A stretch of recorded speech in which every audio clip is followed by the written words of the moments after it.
Hello everybody, welcome to my channel. तो friends, आज मैं आप लोगों को इस वीडियो के अंदर पाइथन में कंडीशनल एक्सप्रेशन के बारे में बताने वाला हूं, जिसे हम इफ एलिफ एल्स स्टेटमेंट भी कहते हैं। तो चलिए वीडियो को स्टार्ट करते हैं। Welcome to the Python station. तो जैसा कि हमारे यहाँ नाम से पता चलता है, कंडीशनल एक्सप्रेशन मतलब कंडीशन के हिसाब से हम एक्सप्रेशन को क्रिएट करते हैं। जैसा हमारा कंडीशन रहता है वैसे ही हम डिसीजन लेते हैं। जैसे मैं आपको यहाँ पे एग्जांपल बताता हूँ। जैसे मैंने कहा कि कल मैं स्कूल जाऊँगा अगर कल बारिश ना हुई तो, और अगर कल बारिश हुई तो कल स्कूल में नहीं जाऊँगा। तो यहाँ पे हम कंडीशन लगा रहे हैं, उसके हिसाब से हम यहाँ पे डिसीजन ले रहे हैं। तो यहाँ पे पहला कंडीशन क्या लग रहा है, अगर बारिश ना हुई तो स्कूल जाऊँगा, और अगर बारिश हुई तो कल स्कूल नहीं जाऊँगा। तो यहाँ पे दो कंडीशन लग रहा है, उस कंडीशन के हिसाब से हम यहाँ पे डिसीजन ले रहे हैं। उसी तरह हम पाइथन के कंडीशनल एक्सप्रेशन में भी कंडीशन के हिसाब से हम डिसीजन लेते हैं, इफ एलिफ एल्स की स्टेटमेंट की मदद से। यहाँ पे मैं आपको सिंटेक्स बना के दिखा देता हूँ। सबसे पहले हम यहाँ पे इफ लिखते हैं, इफ के बाद हम यहाँ पे ब्रैकेट ओपन क्लोज लगाते हैं, और ब्रैकेट ओपन क्लोज के अंदर हम कंडीशन लिखते हैं। जैसा हमारा कंडीशन होगा वो हम ब्रैकेट के अंदर कंडीशन लिखेंगे। फिर ब्रैकेट के बाहर आके हम डबल कोलन लगाते हैं, फिर एंटर हिट करते हैं। एंटर हिट करने के बाद नेक्स्ट लाइन में आके प्रिंट की मदद से हम यहाँ पे कोड लिख देते हैं। इसको चाहे कोड कह लीजिए चाहे स्टेटमेंट कह लीजिए, बात एक ही है। फिर इफ के नीचे आके हम यहाँ पे प्रिंट की मदद से स्टेटमेंट लिख दिए। फिर नेक्स्ट लाइन में आके स्टार्टिंग में आके एलिफ लिख दिए। एलिफ का फुल फॉर्म होता है एल्स इफ, पाइथन में एलिफ लिखा जाता है शॉर्ट फॉर्म में। एलिफ लिखने के बाद हम ब्रैकेट ओपन क्लोज लिख दिए। इसके अंदर हम कंडीशन लिखेंगे, कंडीशन जो भी हमारी होगी वो कंडीशन लिखेंगे। ब्रैकेट के बाहर आके डबल कोलन लगाएंगे, एंटर हिट करेंगे। फिर यहाँ पे हम प्रिंट की मदद से स्टेटमेंट लिख देंगे ब्रैकेट के अंदर। फिर हम नेक्स्ट लाइन में स्टार्टिंग में आके एल्स लिखेंगे। एल्स में हमें कंडीशन नहीं लिखनी रहती है। एल्स में हम सीधा यहाँ पे डबल कोलन लगाएंगे और एंटर हिट करके प्रिंट की मदद से हम यहाँ पे स्टेटमेंट लिख देंगे ब्रैकेट के अंदर। तो ये हमारा हो गया सिंटेक्स, इफ एलिफ एल्स का सिंटेक्स हो गया। अब ये इसमें प्रोग्राम कैसे बनता है, इसे रन कैसे किया जाता है, ये सब मैं आपको आगे बताता हूँ। मान लीजिए हम यहाँ पे ए नाम का वेरिएबल बना लेते हैं, उसके अंदर हम वैल्यू डाल देते हैं 50। ए वेरिएबल के अंदर वैल्यू हो गई 50। अब जो हमारा प्रोग्राम होता है इफ एल्स का, वो हमारा इफ से स्टार्ट होता है। इफ हमने लिख दिया, ब्रैकेट ओपन क्लोज लगा दिया, इसके अंदर हमें कंडीशन लिखनी रहती है। कंडीशन हमें जैसे लिख दी, ए इज़ ग्रेटर देन 20, ये हमने कंडीशन लिख दी। ब्रैकेट के बाहर आके हमने डबल कोलन लगा दिया, एंटर हिट किया। एंटर हिट करने के बाद हम यहाँ पे प्रिंट की मदद से स्टेटमेंट लिखते हैं ब्रैकेट के अंदर। स्टेटमेंट हम लिख देते हैं जैसे ग्रेटर देन 20, ये हमने स्टेटमेंट लिख दिया। नेक्स्ट लाइन में आके स्टार्टिंग पे आके एलिफ लिखेंगे। एलिफ लिखने के बाद ब्रैकेट ओपन क्लोज लगा दिया। यहाँ पे हम इसके अंदर कंडीशन लिखेंगे। कंडीशन हमने जैसे लिख दिया, ए इज़ ग्रेटर देन 70, ये हमने कंडीशन लिख दिया। ब्रैकेट के बाहर आके हमने डबल कोलन लगा दिया, एंटर हिट किया। नेक्स्ट लाइन में आके हम प्रिंट लिख दिए। प्रिंट की मदद से हम यहाँ पे स्टेटमेंट लिखेंगे, ग्रेटर देन 70, ये हमने स्टेटमेंट लिख दिया। फिर नेक्स्ट लाइन में आके स्टार्टिंग में आके एल्स लिखेंगे। एल्स में हमें कंडीशन नहीं लिखनी रहती। डबल कोलन लगाने के बाद एंटर हिट किया, प्रिंट की मदद से हम यहाँ पे स्टेटमेंट लिख देते हैं।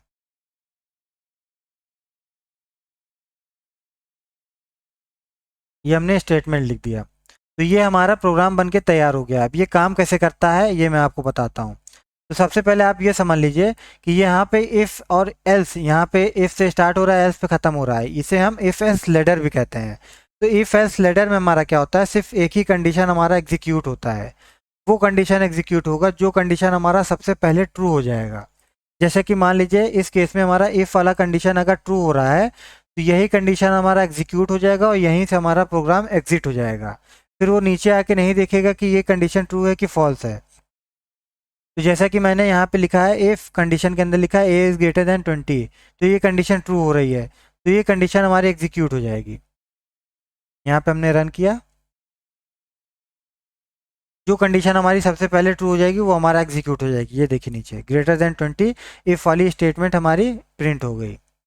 तो इसमें क्या होता है, इफ एल्स लेटर में हमारी जो कंडीशन सबसे पहले ट्रू हो जाती है वही हमारा एग्जीक्यूट हो जाती है।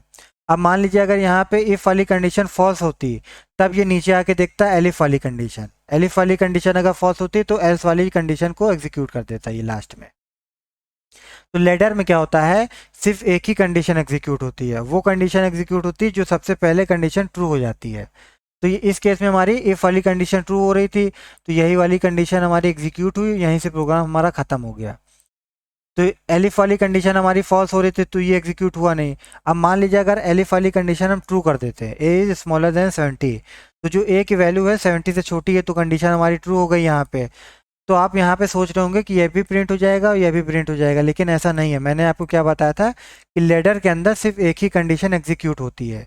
अब वो कंडीशन एग्जीक्यूट होगी जो सबसे पहले ट्रू हो जाती है कंडीशन। तो यहाँ पे यह भी कंडीशन ट्रू हो रही है, यह भी ट्रू हो रही है, लेकिन जो सबसे पहले कंडीशन ट्रू होगी वही एग्जीक्यूट होगी और वहीं से हमारा प्रोग्राम एग्जिट हो जाएगा। तो यहाँ पे ये वाली सबसे पहले एग्जीक्यूट होगी क्योंकि ये कंडीशन हमारी ट्रू हो रही है। फिर ये नीचे आके नहीं देखेगा कि ये ट्रू है कि फॉल्स है कंडीशन। देखिए हमने रन किया, तब भी ये फर्स्ट वाली ही कंडीशन एग्जीक्यूट हुई। ये देखिए इफ वाली ही स्टेटमेंट हमारा यहाँ पे प्रिंट हो गया। ये एलिफ वाला भी कंडीशन हमारा ट्रू था, लेकिन हमारा सबसे पहले ही कंडीशन ट्रू हो गया, इसीलिए ये एलिफ वाले पे नहीं आया। अब मान लीजिए अगर इफ वाला कंडीशन हमारा फॉल्स होता, तब ये नेक्स्ट एलिफ वाले कंडीशन पे आके चेक करता कि ये ट्रू है कंडीशन की फॉल्स है। अगर हमारा पहले ही कंडीशन ट्रू हो गया, तब यहीं से ये एग्जीक्यूट होके ये एग्जिट हो जाएगा। अब मान लीजिए इसको मैं फॉल्स कंडीशन बना देता हूँ, ए स्मॉलर देन 20, तब ये कंडीशन फॉल्स हो गई। तब ये इफ वाले से हटकर ये नेक्स्ट वाले एलिफ पे आ जाएगा। फिर एलिफ कंडीशन चेक करेगा कि ये ट्रू है कि फॉल्स है। अगर ट्रू होगी तो एग्जीक्यूट हो जाएगा, अगर फॉल्स होगी तो एल्स वाला ही एग्जीक्यूट हो जाएगा लास्ट में। तो मैंने यहाँ पे रन किया, तो यहाँ पे क्या हो रहा था, इफ वाला कंडीशन फॉल्स हो रहा था। फिर नीचे आया, एलिफ वाला चेक किया, एलिफ वाला कंडीशन ट्रू हो रहा था, तो यहाँ पे ये एग्जीक्यूट हो गया। ये देखिए ग्रेटर देन 70 ये वाला स्टेटमेंट हमारा प्रिंट हो गया, एलिफ वाला। तो ये लेडर में क्या होता है, जो कंडीशन हमारा सबसे पहले ट्रू हो जाता है वही कंडीशन हमारा एग्जीक्यूट हो जाता है और वहीं से हमारा प्रोग्राम एग्जिट हो जाता है। अब मान लीजिए ये दोनों हमारा कंडीशन अगर फॉल्स होता, इसको भी मैं फॉल्स कंडीशन बना लेता हूँ, तो इफ वाला भी फॉल्स हो गया, ये भी फॉल्स हो गया। तो इसमें क्या होगा, सबसे पहले इफ वाला कंडीशन चेक करेगा, ये फॉल्स हुआ तो नीचे आएगा एलिफ वाला कंडीशन चेक करेगा। अगर ये भी फॉल्स हो गया तो लास्ट में ये एल्स वाले का जो स्टेटमेंट है उसको ये प्रिंट कर देगा, मतलब एल्स के कंडीशन को ये एग्जीक्यूट कर देगा। तो यहाँ पे देखिए रन किया, एल्स वाला जो हमारा स्टेटमेंट था वो हमारा प्रिंट हो गया। तो जो भी हमारा कंडीशन सबसे पहले ट्रू होगा उसी एक कंडीशन को एग्जीक्यूट हो जाएगा, वहीं से हमारा प्रोग्राम एग्जिट हो जाएगा। तो ये हमारी बात हो गई इफ एल्स लेडर की। अब मान लीजिए आपको अगर ऐसा प्रोग्राम बनाना है जिसमें आपकी जितनी कंडीशन ट्रू होती जाए उतनी कंडीशन एग्जीक्यूट होती जाए, मतलब कि पहले पूरे प्रोग्राम को चेक करे फिर उसके मुताबिक एग्जीक्यूट हो, तो इसके लिए हमें मल्टीपल इफ कंडीशन लगानी पड़ेगी। कैसे लगानी पड़ेगी, देखिए सबसे पहले इफ लिखना पड़ेगा, ब्रैकेट के अंदर कंडीशन लिखना पड़ेगा, ए इज ग्रेटर देन हमने लिख दिया 10। तो यहाँ पे डबल कोलन लगाया, एंटर हिट किया, फिर यहाँ पे हम प्रिंट लिखेंगे, उसकी मदद से स्टेटमेंट लिखेंगे ग्रेटर देन 10। ये हमने स्टेटमेंट लिख दिया। नेक्स्ट लाइन में आए, स्टार्टिंग में हमने फिर इफ लिख दिया। इफ लिखने के बाद हम यहाँ पे कंडीशन लिख देते हैं, ए इज ग्रेटर देन 20। फिर यहाँ पे कंडीशन लिखने के बाद डबल कोलन लगाया, नेक्स्ट लाइन में आके प्रिंट लिखा। प्रिंट लिखने के बाद यहाँ पे हम प्रिंट की मदद से स्टेटमेंट लिखेंगे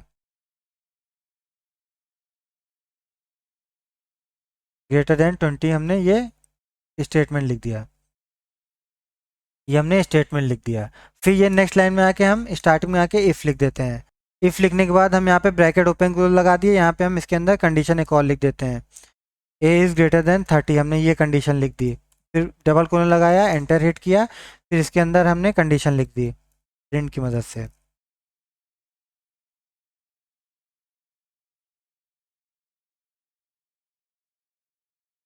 ये हमने यहाँ पे स्टेटमेंट लिख दिया।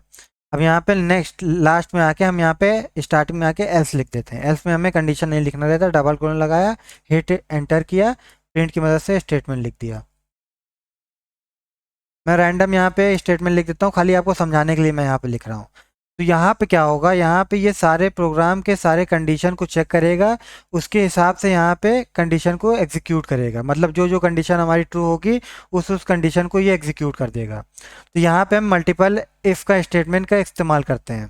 तो ये वाला जो इफ़ है ये अपने पे ये इंडिपेंडेंट है, ये वाले इफ़ को ये दूसरे वाले इफ़ से कोई मतलब नहीं है।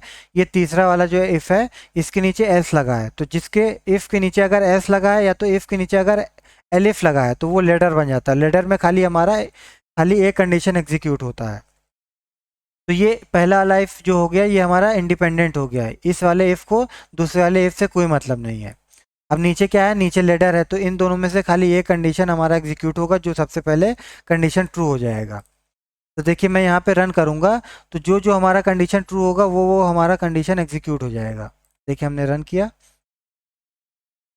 तो हमारा ये देखिए पहला वाला कंडीशन ट्रू था, ये भी हमारा एग्जीक्यूट हो गया। सेकंड वाला ट्रू था कंडीशन, ये भी हमारा एग्जीक्यूट हो गया। इन दोनों लेटर में से हमारा पहला वाला ये कंडीशन ट्रू हो गया था, तो ये वाला हमारा तीनों ये हमारा एग्जीक्यूट हो गया। तो इसका मतलब ये है कि अगर आपको प्रोग्राम के अंदर जितने भी कंडीशन ट्रू हैं उसको एग्जीक्यूट कराना है तब आप मल्टीपल इफ स्टेटमेंट का यूज़ करेंगे।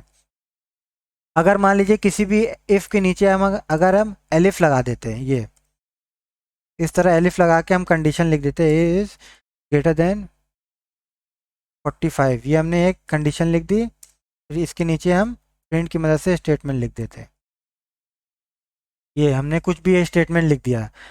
तो ये हमारा इफ़ के नीचे अगर एलिफ लगा है तो ये हमारा लेटर बन गया। अगर यहाँ पे सिंगल इफ़ है, इफ़ के नीचे इफ़ है, तो समझ लीजिए ये वाला इफ़ हमारा इंडिपेंडेंट है, ये वाला इफ़ इसके नीचे ये एल्स लगा है तो ये हमारा लेटर बन गया।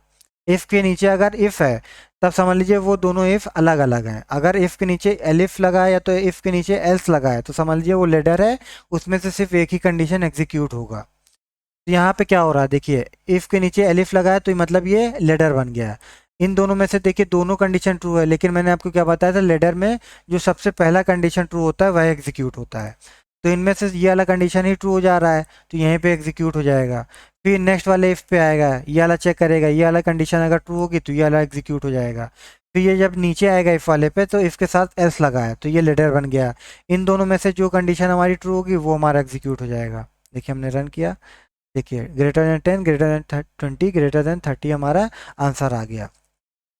अब मान लीजिए ये वाले इफ में अगर हम ये कंडीशन को फॉल्स कर देते हैं तो लेटर में क्या होता है, ये वाली कंडीशन फॉल्स होती तो नेक्स्ट पे आता है ये एलिफ वाला चेक करता, तब ये एलिफ वाला कंडीशन अगर ट्रू होती तो ये हमारा प्रिंट हो जाता, एग्जीक्यूट हो जाता। ये भी अगर फॉल्स होती तब ये नेक्स्ट पे आ जाता है इफ वाले पे। देखिए हमने रन किया तो यहाँ पे ये एलिफ वाला स्टेटमेंट ये देखिए एग्जीक्यूट हो गया, क्योंकि पहला वाला स्टेटमेंट हमारा पहला वाला कंडीशन हमारा फॉल्स हो रहा था इसीलिए एलिफ वाले पे आ गया। तो इस तरह हम प्रोग्राम के अंदर अगर हम चाहते हैं कि सारी कंडीशन हमारी जितनी ट्रू हो रही है वो सबको एग्जीक्यूट कर लो तो हम मल्टीपल इफ स्टेटमेंट यूज़ करते हैं। अब बात कर लेते हैं ऑपरेटर्स की। सबसे पहले आता है रिलेशन ऑपरेटर्स। रिलेशन ऑपरेटर्स में क्या होता है, जैसे कि हमने यहाँ पे लिख दिया है ए की वैल्यू के अंदर हमने यहाँ पे लिख दिया 10। अगर हम यहाँ पे रिलेशन ऑपरेटर में क्या कहते हैं, डबल इक्वल टू आते हैं, ग्रेटर देन इक्वल टू आते हैं, लेस देन इक्वल टू आते हैं, नॉट इक्वल टू आते हैं, इस तरह बहुत सारे आते हैं। तो मैं जैसे जैसे ए के अंदर 10 लिख दिया तो जैसे मैं इफ़ लिखा, इफ़ के अंदर मैं लिखता हूँ condition A is equal to 10। ये डबल इक्वल टू का मतलब होता है इक्वल टू 10 हमने लिख दिया, डबल को लगाया, इफ़ के अंदर हमने स्टेटमेंट लिख दिया प्रिंट की मदद से। ये हमने प्रिंट की मदद से यहाँ पे स्टेटमेंट लिख दिया राइट, ये लिख दिया राइट। और यहाँ पे एल्स अगर हमने लिख दिया, स्टार्ट में आके एल्स लिख देते हैं, डबल कोन लगाया, एल्स के अंदर हमने प्रिंट की मदद से स्टेटमेंट लिख दिया, ये हमने स्टेटमेंट लिख दिया। तो यहाँ पे हमारा रिलेशन ऑपरेटर ये है डबल इक्वल टू, मतलब ये कह रहा है if A is equal to 10 then print right else print no. मतलब अगर ए अगर 10 के बराबर है तब हमारा प्रिंट राइट करो, नहीं तो प्रिंट हमारा नो प्रिंट करो। अगर मतलब इफ़ वाली कंडीशन ट्रू हो रही है तो ये प्रिंट राइट कर दो, वरना ये हमारी प्रिंट नो कर दो। इफ़ एल्स का मतलब होता है अगर मगर, अगर इफ़ का मतलब अगर हो गया, एल्स का मतलब मगर हो गया। अगर ये वाले कंडीशन सही है तो इसको प्रिंट करो, वरना ये वाले प्रिंट कर दो। तो हमने ये देखिए रन किया तो हमारा ये वाला कंडीशन ट्रू हो रही थी तो हमारा यहाँ पे ये इफ़ वाली कंडीशन एग्जीक्यूट हो गई। अब इसी तरह रिलेशन ऑपरेटर्स में आता है ग्रेटर देन इक्वल टू। अब ये यहाँ पे हमने क्या लिखा है, ए इज़ ग्रेटर देन 10 और इक्वल टू 10। तो मतलब यहाँ पे दोनों में से एक कोई ट्रू होना चाहिए, तब यहाँ पे प्रिंट राइट हो जाएगा, वरना नो हो जाएगा। तो दोनों या तो ग्रेटर तो है नहीं लेकिन इक्वल टू 10 है, तो यहाँ पे हमारा राइट प्रिंट हो जाएगा। ये देखिए नीचे हमारा राइट प्रिंट हो गया। अब इसी तरह स्मॉलर टू ग्रेटर आता है, तो इसमें हमारा क्या होता है, ये कह रहा है ए इज स्मॉलर देन और इक्वल टू 10, मतलब ये स्मॉलर है 10 से जो ए की वैल्यू है 10 से स्मॉल है या तो फिर 10 के बराबर है, तो इसमें एक कंडीशन ट्रू हो रही है, तो इसमें एक कंडीशन ट्रू हो रही है, इसीलिए ये प्रिंट वाली कंडीशन हो जाएगी। देखिए हमने रन किया, राइट पे हमारी प्रिंट हो गई। अब मान लीजिए अगर दोनों यहाँ से गलत हो जाता, मैंने हमें राइट 9 लिख दिया, तो यहाँ पे क्या हो रहा है, ए इज स्मॉलर देन 9 और इक्वल टू 10, तो ये कंडीशन हमारी दोनों फॉल्स हो जा रही है, तब हमारा एल्स वाली कंडीशन एग्जीक्यूट हो जाएगी। देखिए रन किया हमने, तो ये वाली एल्स वाली कंडीशन हमारा एग्जीक्यूट हो गया। तो ये हमारा हो गया रिलेशन ऑपरेटर। इसी में नॉट इक्वल टू आता है, जैसे हमने नॉट इक्वल टू लिख दिया, तो यहाँ पे हम क्या कर रहे हैं, ए इज नॉट इक्वल टू 9, तो यहाँ पे हमारी कंडीशन सही हो रही है। इसका मतलब क्या हो रहा है, not equal to, not equal to मतलब जैसे कि इंग्लिश आप समझ सकते हैं, नॉट इक्वल टू का मतलब कि मतलब 9 के बराबर हमारा ए की वैल्यू नहीं है, तो हमारे यहाँ पे क्या हो रहा है, ये कंडीशन सही हो रही है। यहाँ पे हमने रन किया तो कंडीशन हमारा राइट हो गया, तो यही वाला एग्जीक्यूट हो गया, इफ वाला। तो हमारा हो गया ये रिलेशन ऑपरेटर्स। अब बात करते हैं लॉजिकल ऑपरेटर। लॉजिकल ऑपरेटर में क्या होता है, तीन चीज़ आती है, एंड आता है, और आता है, नॉट आता है। जैसे हमने ए के अंदर वैल्यू 10 दे दी, तो हम यहाँ पे इफ़ लिखेंगे, इफ़ के अंदर हम ब्रैकेट लगा के लिखेंगे ए इज़ ग्रेटर देन 2। फिर यहाँ पे हम लॉजिकल ऑपरेटर में एंड और नॉट आता है, तो सबसे पहले हम एंड वाला समझा रहे हैं। ए इज़ ग्रेटर देन 2 लगा दिया, फिर एंड लिखा हमने, and A is greater than 9। तो एंड में क्या होता है, एंड में अगर दोनों कंडीशन ट्रू है तब तो ये इफ वाली कंडीशन एग्जीक्यूट होगी। अगर दोनों में से एक कंडीशन अगर फॉल्स है तब हमारी इफ वाली कंडीशन एग्जीक्यूट नहीं होगी। मैं यहाँ पे पूरा करके दिखाता हूँ। इफ के अंदर प्रिंट की मदद से स्टेटमेंट लिख दिया, यस लिख दिया, नेक्स्ट लाइन में आके स्टार्टिंग में एल्स लिख दिया, एल्स प्रिंट कर दो नो। तो यहाँ पे एंड में क्या होता है, एंड ऑपरेटर में क्या होता है, दोनों कंडीशन का हमारा ट्रू होना ज़रूरी है। दोनों में से एक कंडीशन अगर फॉल्स हो गई तब हमारा ये इफ़ वाला कंडीशन एग्जीक्यूट नहीं होगा। एंड में हमारा दोनों कंडीशन ट्रू होना चाहिए, तभी हमारा इफ़ वाला कंडीशन एग्जीक्यूट होगा, वरना ये एल्स वाले पे एग्जीक्यूट हो जाएगा। तो यहाँ पे हमारा दोनों कंडीशन ट्रू हो रही है, ए जो है 2 से बड़ा है और ए जो है 9 से भी बड़ा है, तो हमारा इफ़ वाला कंडीशन एग्जीक्यूट हो जाएगा। ये देखिए एग्जीक्यूट हो गया हमारा इफ वाला कंडीशन। अब मान लीजिए इफ वाले में, एंड वाले ऑपरेटर्स में हम एक कंडीशन को अगर हम फॉल्स कर देते हैं, मान लीजिए हम इसको ए इज स्मॉलर देन 9 कर देते हैं, तो ए इज ग्रेटर देन 2, तो ये हमारा कंडीशन सही है, लेकिन सेकंड वाली कंडीशन हमारी फॉल्स है। तो एंड ऑपरेटर्स में एक कंडीशन अगर फॉल्स हो गई तो ये हमारा एग्जीक्यूट नहीं होगा, तो इफ वाला कंडीशन हमारा यहाँ पे एग्जीक्यूट नहीं होगा, क्योंकि इसमें हमारा एक कंडीशन हमारी फॉल्स है, तो हमारा ये एल्स वाला कंडीशन एग्जीक्यूट हो जाएगा। देखिए हमने रन किया, तो यहाँ पे एल्स वाली कंडीशन हमारी एग्जीक्यूट हो गई, क्योंकि एंड ऑपरेटर में दोनों कंडीशन हमारी ट्रू होनी चाहिए। अब इसी तरह नेक्स्ट आते हैं, नेक्स्ट है हमारा और ऑपरेटर। और ऑपरेटर में क्या होता है, और ऑपरेटर में हमारा दोनों कंडीशन में से एक कंडीशन ट्रू होनी चाहिए, तभी हमारी कंडीशन एग्जीक्यूट हो जाएगी। एंड में दोनों कंडीशन ट्रू होनी चाहिए, तब कंडीशन हमारी एग्जीक्यूट होगी। और ऑपरेटर में दोनों कंडीशन में से एक कंडीशन ट्रू होगी, तब हमारी कंडीशन एग्जीक्यूट हो जाएगी। चाहे पहली कंडीशन ट्रू हो चाहे दूसरी कंडीशन ट्रू हो, दोनों में से एक कंडीशन अगर ट्रू है तब हमारी कंडीशन एग्जीक्यूट हो जाएगी। तो इस कंडीशन में हमारी पहली कंडीशन ट्रू है और सेकेंड वाली कंडीशन हमारी फॉल्स है, तो और में हमारी सिर्फ एक कंडीशन ट्रू होने से हमारा कंडीशन एग्जीक्यूट हो जाता है। तो हमने ये रन किया, तो हमारा ये देखिए कंडीशन एग्जीक्यूट हो गया इफ वाला।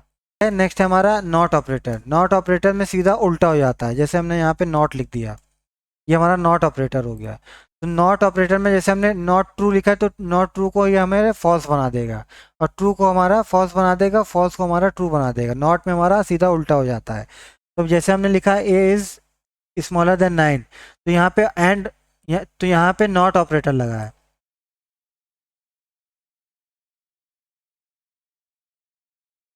तो जैसा कि हमने इस कंडीशन में लिखा है, not a is smaller than 9, मतलब जो है ए इज स्मॉलर देन 9 लिखा है, फिर यहाँ पे नॉट नॉट ऑपरेटर लगाया है, तो ये ए स्मॉलर देन 9 लिखा है, इसका मतलब ये हो गया ए इज ग्रेटर देन 9। ये नॉट ऑपरेटर जो होता है सीधा उल्टा कर देता है। यहाँ पे मैं अगर स्मॉलर लिख देता, ये स्मॉलर लिखा तो इसका मतलब हो जाएगा ग्रेटर, अगर ग्रेटर लिखा तो इसका मतलब हो जाएगा स्मॉलर। ये हमने रन किया, ये हमारा नो हमारा प्रिंट होके नीचे आ गया। तो यहीं पे हमारी वीडियो एंड होती है। अगर वीडियो अच्छी लगी हो तो प्लीज़ वीडियो को लाइक कर दीजिएगा, और अगर आप चैनल पे नए हैं तो प्लीज़ चैनल को सब्सक्राइब कर दीजिएगा। अगर इस वीडियो से कोई रिलेटेड आपको प्रॉब्लम हुई तो प्लीज़ कमेंट करके ज़रूर बताइएगा। टिल देन गुड बाय, मिलते हैं अगली वीडियो में। Thank you.